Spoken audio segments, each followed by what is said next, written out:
तो कहानी की शुरुआत 1200 बीसी के समय को दिखाते हुए होती है, जहां हम राजा एम्फिट्रियन को आर्गोस नाम के राजा से लड़ते हुए देखते हैं। एम्फिट्रियन बहुत ही क्रूर राजा था और अपने आप को शक्तिशाली बनाने के लिए कुछ भी कर सकता था, इसलिए वो आर्गोस को मारकर उसका राज्य छीनना चाहता था। एम्फिट्रेन आर्गोस से शर्त रखता है कि ये युद्ध सिर्फ हम दोनों के बीच होगा, जिसमें कोई भी सिपाही हमारे बीच में नहीं आएगा और हम दोनों में से जो हारेगा वो अपना पूरा राज्य जीतने वाले राजा को दे देगा। आर्गोस उसकी शर्त मान जाता है और दोनों में लड़ाई होने लगती है, लेकिन आर्गोस इस लड़ाई में हार जाता है और एम्फिट्रेन उसे मारकर उसका पूरा राज्य छीन लेता है। जब एम्फिट्रियन अपने महल में आता है तब उसकी रानी अल्कमीन उसे समझाती है कि तुम्हें अपनी क्रूरता छोड़कर मासूम लोगों को मारना बंद करना होगा, लेकिन एम्फिट्रियन उसकी बात नहीं सुनता है। इसलिए अल्कमीन रात होने पर एक मंदिर में जाती है और देवी हेरा से विनती करती है कि वो किसी तरह उसके क्रूर पति को रोककर सभी युद्ध खत्म कर दें। ये सुनकर देवी हेरा रानी के सामने आ जाती हैं और रानी की मदद करने के लिए एक अजीब तरीका बताती हैं।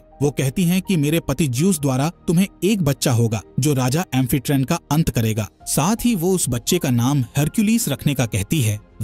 इसी रात ज्यूस अल्कमीन के पास आते हैं और उसके साथ संबंध बनाने लगते हैं, जिस दौरान एम्फिट्राइन वहां आ जाता है जहां उसे एक अनजान शक्ति महसूस होती है और उसे पता चल जाता है कि वो शक्ति उसकी पत्नी के साथ संबंध बना रही है। इसलिए वो गुस्से में आकर इधर उधर तलवार मारने लगता है, लेकिन उसे कोई भी दिखाई नहीं देता है। तब वो रानी को भला बुरा कहकर उससे उस शक्ति के बारे में पूछता है, लेकिन रानी उसे कोई जवाब नहीं देती है, जिससे एम्फिट्रियन अपने सभी सैनिकों को इकट्ठा करके उस अनजान शक्ति को ढूंढने का कहता है। इसी समय एम्फिट्राइन के पास एक बिजली गिरती है, जिससे उसे लगता है कि अनजान शक्ति कोई और नहीं बल्कि ज्यूस थे। यहाँ से सीन शिफ्ट होता है और 9 महीने बाद का सीन दिखाया जाता है, जहाँ रानी को एक लड़का पैदा हुआ था, पर एम्फिट्राइन बिल्कुल भी खुश नहीं था, क्योंकि वो जानता था कि ये लड़का उसका नहीं है। फिर भी वो उस लड़के को जिंदा छोड़ देता है और उसका नाम एल्साइडस रखता है। साथ ही वो रानी से कहता है कि एल्साइडस अपने बड़े भाई इफिकल्स से कभी भी बराबरी नहीं कर सकेगा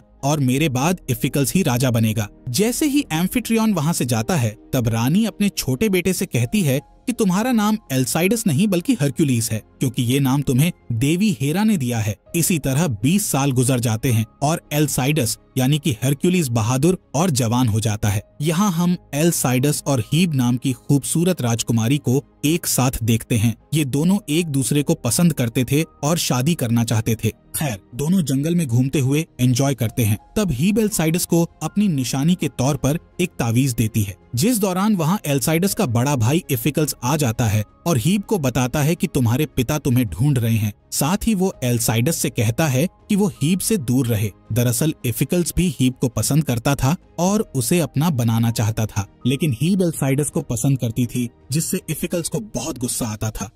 वो हीब को सैनिकों के साथ महल भेज देते हैं, जिसके बाद इफिकल्स अपने भाई एल्साइडस को शिकार करने के लिए जंगल में ले जाता है। तब शिकार ढूंढते ढूंढते उन्हें रात हो जाती है और उनका सामना एक शेर से होता है। शेर को देखकर इफिकल्स बुरी तरह डर जाता है, पर एल्साइडस निडर होकर उस शेर का सामना करता है और उसे अपने मजबूत हाथों से मार डालता है। इसके बाद दोनों भाई महल में आ जाते हैं, जहां इफिकल्स उस शेर की स्किन लेकर अपने पिता के पास जाता है। इफिकल्स दरबार में सबको बताता है कि उसने शेर का शिकार किया है, जबकि एल्साइडस शेर को देखकर भाग गया था। वहीं एल्साइडस चुपचाप बैठकर सारी बातें सुनता है और किसी को सच्चाई नहीं बताता है।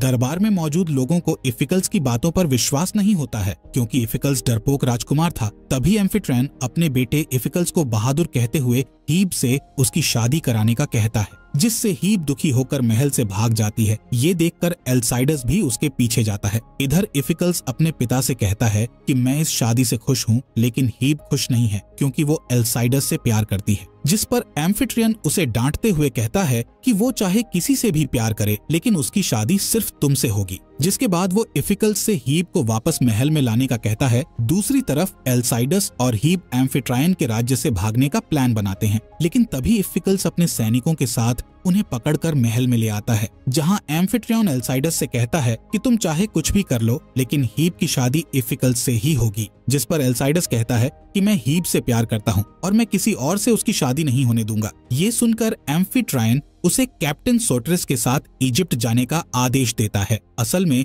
इजिप्ट में एक युद्ध हो रहा था जहां किसी का भी बचकर वापस आना संभव नहीं था। अब क्योंकि एल्साइडस राजा का बेटा नहीं था, इसलिए वो एल्साइडस को इजिप्ट भेज रहा था जिससे युद्ध में उसकी मौत हो जाए। यहाँ इफिकल्स अपने भाई से कहता है कि तुम जब तक यहाँ वापस आओगे तब तक मेरी शादी हीब से हो चुकी होगी, जिस पर एल्साइडस कहता है कि मैं युद्ध जीतकर जल्द ही वापस आऊंगा और हीब से शादी करूंगा। इसके बाद एल्साइडस अपनी माँ से मिलता है, जहां उसकी माँ उसे इजिप्ट जाने से रोकती है, पर एल्साइडस हीब को पाने के लिए इजिप्ट जाने का डिसीजन ले चुका था। तब उसकी माँ उसे बताती है कि तुम्हारे असली पिता एम्फिट्रायन नहीं बल्कि भगवान जूस है और तुम्हारा असली नाम हरकुलिस है। उसकी माँ रोते हुए कहती है कि तुम्हारा जन्म एम्फिट्रायन को मारने के लिए हुआ है और अगर तुम्हें कुछ हो गया तो एम्फिट्रायन की क्रूरता कभी खत्म नहीं होगी। पर एल्साइडस उनकी कोई बात नहीं सुनता और हीब के पास आ जाता है। वो हीब से वादा करता है कि वो 3 महीने बाद वापस आकर उससे शादी करेगा। इसके बाद एल्साइडस, कैप्टन सोटिरिस और सैनिक इजिप्ट के लिए निकल जाते हैं। इजिप्ट पहुंचकर वो सभी एक गुफा में रेस्ट करने के लिए रुकते हैं,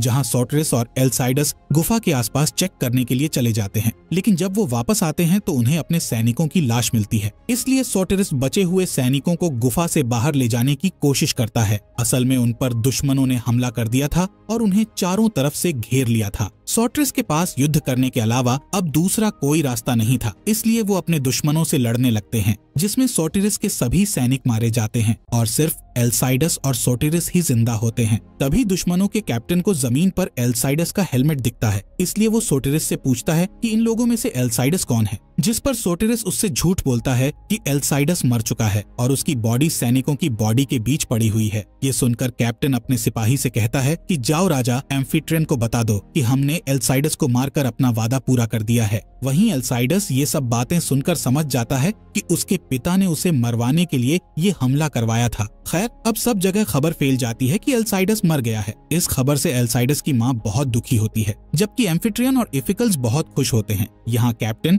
जब एल्साइडस और सोटिरिस को मारने वाला होता है, तब एल्साइडस उससे कहता है कि हमें मारकर तुम्हें कोई फायदा नहीं होगा, इसलिए तुम हमें जिंदा छोड़ दो और किसी को बेच दो, जिससे तुम्हें पैसों का फायदा होगा। उस कैप्टन को एल्साइडस की बात अच्छी लगती है और वो उसका नाम पूछता है, जिस पर एल्साइडस उसे अपना नाम हरक्यूलिस बताता है। अब दोनों को ऐसी जगह पर बेचा जाता है जहाँ लोगों पर पैसे लगाकर उन्हें आपस में लड़वाया जाता था। यहाँ सोटिरिस दुखी होकर हरक्यूलिस से कहता है कि ये जगह बहुत खतरनाक है, इससे अच्छा तो हमें मार दिया जाता, जिस पर हरक्यूलिस उससे वादा करता है कि वो जल्द ही उसे यहाँ से बाहर निकाल देगा। इसके बाद उन दोनों को एक शिप से अनजान जगह पर ले जाया जाता है, जहाँ सबसे पहले सोटिरिस को फाइट करने के लिए चुना जाता है। सोटिरिस शुरुआत में काफी मार खाता है, लेकिन बाद में वो उस आदमी को मारकर हरा देता है। अब हरक्यूलिस को फाइट करने के लिए बुलाया जाता है, जहाँ हरक्यूलिस अपनी स्किल्स से फाइटर को हरा देता है, जिससे सभी लोग हरक्यूलिस को चीयर अप करते हैं। दूसरी तरफ हम रानी अल्कमीन को मंदिर में देखते हैं, जहां एम्फिट्रियन भी आ जाता है और रानी से एल्साइडस के असली पिता के बारे में पूछता है, जिस पर रानी चालाकी से चाकू उठाती है और अपने पति से कहती है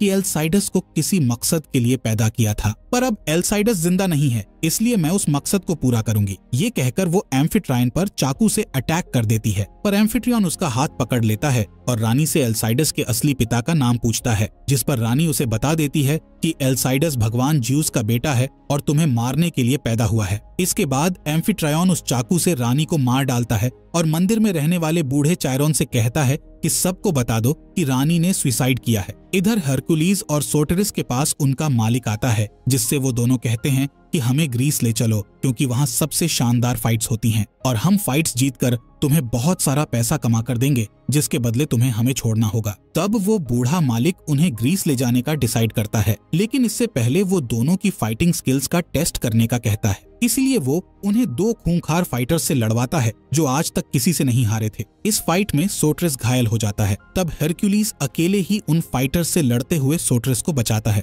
फाइट खत्म होने के बाद उनका मालिक हरक्यूलिस से कहता है कि तुम्हारा साथी बहुत घायल है, तो वो फाइट कैसे करेगा, जिस पर हरक्यूलिस कहता है कि तुम सिर्फ हमें ग्रीस ले चलो और मैं अकेला ही फाइट लड़कर सबको हरा दूंगा, जिस पर वो बूढ़ा आदमी मान जाता है और उन्हें ग्रीस ले जाता है। यहाँ सोटिरिस चायरोन को देखकर उसे पकड़ लेता है और उसे बताता है कि हरक्यूलिस जिंदा है और आज होने वाली फाइट में वो लड़ने वाला है। इसके बाद हरक्यूलिस 6 खतरनाक फाइटर्स से लड़ने के लिए मैदान में आता है, जिसे देखकर सबको लगता है कि वो हार जाएगा, लेकिन हरक्यूलिस बड़ी आसानी से उन फाइटर्स को मारकर हरा देता है। फाइट के बाद चायरॉन हरक्यूलिस से मिलता है और उसे जल्द ही हीब से मिलाने का वादा करता है। साथ ही वो बताता है कि उसकी माँ को राजा ने मार दिया है। फिर चायरॉन उसे वही चाकू देता है जिससे राजा ने उसकी माँ को मारा था। यहाँ सोटिरिस हरक्यूलिस से वादा करता है कि वो जल्द ही राजा से बदला लेंगे। अब क्योंकि राजा ने अपनी जनता और सेना को बहुत परेशान करके रखा था, इसलिए कुछ सेना हरक्यूलिस के साथ आ जाती है ताकि उन्हें राजा के जुल्म से मुक्ति मिल सके। अब हरक्यूलिस अपने लोगों के साथ एक गांव में जाता है जहां राजा एम्फिट्रियन के सैनिक लोगों पर अत्याचार कर रहे थे। इसलिए हरक्यूलिस सभी सैनिकों को मारता है और राजा को मैसेज भेजता है कि अब राजा को जनता पर जुल्म करना बंद करना होगा। इससे सभी गांव वाले हरक्यूलिस को भगवान का बेटा मानने लगते हैं, क्योंकि इससे पहले किसी ने उन्हें नहीं बचाया था। राजा के सिपाही उसे मैसेज देते हैं कि सोटिरिस जिंदा है और उसके साथ हरक्यूलिस नाम का खतरनाक योद्धा है। दरअसल राजा को नहीं पता था कि एल्साइडस ही हरक्यूलिस है। खैर, राजा सभी सैनिकों से सोटिरिस और हरक्यूलिस को कैदी बनाने का आदेश देता है। इधर सोटिरिस और हरक्यूलिस एक खाली घर में जाते हैं जहां उन्हें देवी हेरा मिलती है। हेरा हरक्यूलिस को बताती हैं कि तुम्हारा जन्म एक महान काम करने के लिए हुआ है जो तुम्हें तुम्हारे प्यार से दूर कर सकता है। इसके बाद हेरा उससे कहती है कि तुम्हें अपने पिता ज्यूस को एक्सेप्ट करना होगा, जिससे वो तुम्हें शक्ति देंगे और तुम राजा को आसानी से मार सकोगे। जिस पर हरक्यूलिस कहता है कि अगर ज्यूस मेरे पिता हैं तो उन्होंने मेरी माँ की रक्षा क्यों नहीं की और लोगों को अत्याचार से क्यों नहीं बचाया। तब हेरा उसे ज्यूस पर भरोसा रखने के अलावा कुछ नहीं कहती है। दूसरी ओर इफिकल्स को देखते हैं जो हीब से कहता है कि तुम चाहो या ना चाहो हमारी शादी जरूर होगी। इस बात से दुखी होकर हीब सुइसाइड करने के लिए महल से कूदने लगती है, पर तभी चायरॉन वहां आकर उसे बचा लेता है और उसे बता देता है कि राजा जिस हरक्यूलिस से परेशान है वो कोई और नहीं बल्कि एल्साइडस है। अगले दिन हीब हरक्यूलिस से मिलने जाती है और दोनों एक दूसरे को देखकर बहुत खुश होते हैं। यहाँ हरक्यूलिस हीब से वादा करता है कि वो एम्फिट्राइन को मारकर उससे शादी करेगा। यहाँ एम्फिट्राइन इजिप्ट के उस कैप्टन को बुलाता है जिसे उसने एल्साइडस को मारने भेजा था। राजा उससे पूछता है कि तुमने सोटिरिस को क्यों नहीं मारा और उसके साथ हरक्यूलिस नाम का योद्धा कौन है, जिस पर कैप्टन राजा से वादा करता है कि वो सब कुछ ठीक कर देगा और हरक्यूलिस को मार डालेगा। यहाँ सोटिरिस अपने घर जाता है तो उसे वहाँ इफिकल्स और इजिप्ट के सैनिक मिलते हैं जिन्होंने उसकी पत्नी को मार दिया था और अब वो उसके बेटे को मारने की धमकी देकर हरक्यूलिस का पता पूछते हैं। तब सोटिरिस मजबूर होकर उन्हें हरक्यूलिस का पता बता देता है। जब इफिकल्स हरक्यूलिस के पास जाता है तो उसे पता चलता है कि उसका भाई ही हरक्यूलिस है, इसीलिए वो हीब को बंदी बना लेता है ताकि हरक्यूलिस उस पर हमला न कर सके। इसके बाद हरक्यूलिस को चौराहे पर ले जाकर जंजीरों से बांध दिया जाता है। यहाँ उसे कोड़े मारकर बुरी तरह पीटा जाता है। तभी एम्फिट्रियन लोगों से कहता है कि अगर ये ज्यूस का बेटा होता तो अपनी जान बचा सकता था, और जब ये अपने आप को नहीं बचा सकता तो तुम लोगों की रक्षा कैसे करेगा।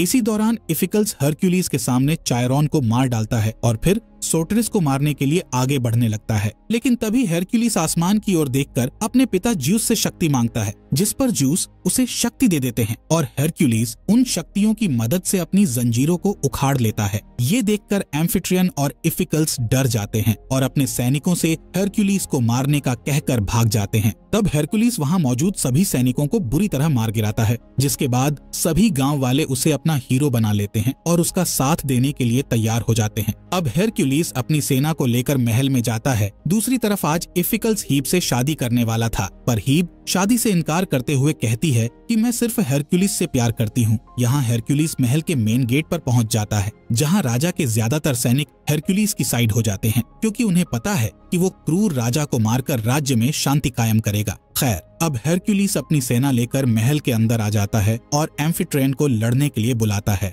जिससे राजा बाहर आकर हरक्यूलिस और उसकी सेना को आग के घेरे में घेर लेता है। इसके बाद वो अपने इजिप्ट सैनिकों से उन पर हमला करवाता है। तब हरक्यूलिस राजा से कहता है कि ये युद्ध हम दोनों के बीच का है, इसलिए सैनिकों को मारने की बजाय हम दोनों में लड़ाई होनी चाहिए। साथ ही वो कहता है कि जो इस लड़ाई को जीतेगा वो इस राज्य का राजा बनेगा। लेकिन एम्फिट्रेन जानता था कि वो हरक्यूलिस से लड़कर हार सकता है, इसलिए वो हरक्यूलिस की बात नहीं मानता और अपनी सेना से उस पर हमला करवा देता है, जिससे हरक्यूलिस अपनी तलवार को आसमान की तरफ करता है और भगवान ज्यूस उसकी तलवार को एक शक्ति देते हैं, जिससे वो अपने सभी दुश्मनों को बुरी तरह मार गिराता है। ये देखकर एम्फिट्राइन वहां से भाग जाता है, जिसे भागता देख हरक्यूलिस भी उसका पीछा करता है और उस पर हमला हमला कर देता है। अब दोनों के बीच खतरनाक लड़ाई होती है जिसमें राजा हेरक्युलिस पर हावी होकर उसे मारने लगता है, पर कुछ देर के बाद हेरक्युलिस राजा को बुरी तरह मारता है और उसे जान से मारने ही वाला होता है कि तभी वहाँ इफिकल्स आ जाता है, जो हीप के गले पर खंजर रखकर हरक्युलिस से राजा को छोड़ने का कहता है।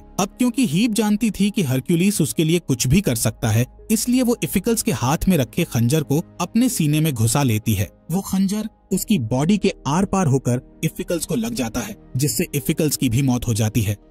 हीप को मरता देख हरक्युलिस बहुत दुखी होता है और फिर एम्फिट्रायन को उसी चाकू से मारता है जिससे उसकी माँ की हत्या की गई थी। इसके बाद वो हीप के पास जाकर उसे गले लगाता है, जहां उसे पता चलता है कि हीप अभी जिंदा है। वो हीप से वादा करता है कि वो कभी भी उससे दूर नहीं जाएगा। कहानी के अंत में हम देखते हैं कि हीप हेरक्युलिस के बेटे को जन्म देती है और वो दोनों बहुत खुश होते हैं। साथ ही हेरक्युलिस अब ग्रीस का राजा बन चुका था, जिसके लिए वो अपने पिता ज्यूस को धन्यवाद करता है। इसी के साथ इस मूवी का यहीं पर एंड हो जाता है। फॉक्स एक्सप्लेनर चैनल को सब्सक्राइब करने के लिए आपका दिल से शुक्रिया।